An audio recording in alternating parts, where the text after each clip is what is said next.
नमस्कार सगळ्यांना, दिवाळीच्या खूप खूप शुभेच्छा। आज आहे नरक चतुर्दशी। तर मला दिवाळी करायला थोडा उशीर झाला होता, तर इथं मी शेव करून घेतली होती, लाडू केले होते शेवचेच, आणि मग चकली पण करून घेतली होती।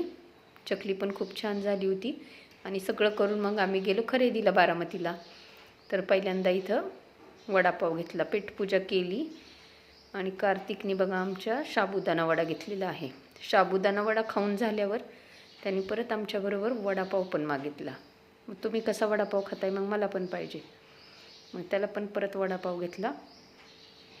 वडापाव खाऊन झाला, खरेदी करून झालं आणि मग आलो संध्याकाळी घरी आल्यावर थोडंसं यांनी फुलवाजे ही फटाके वाजवले आणि नंतर सोमवार होता त्याच्यामुळं महादेवाच्या मंदिरात गेले होते। महादेवाच्या मंदिरात पण खूप छान लाइटिंग केली होती आणि खूप छान प्रसन्न वाटत होतं। तिथं सोमवारचा हरिपाठ असतोच, मंदिर जवळ आहे आम्हाला महादेवाचं, आणि मग तिथं पण दिवाही लावून पंती लावली, छान प्रकारे दर्शन घेतलं आणि असा आजचा दिवस गेला।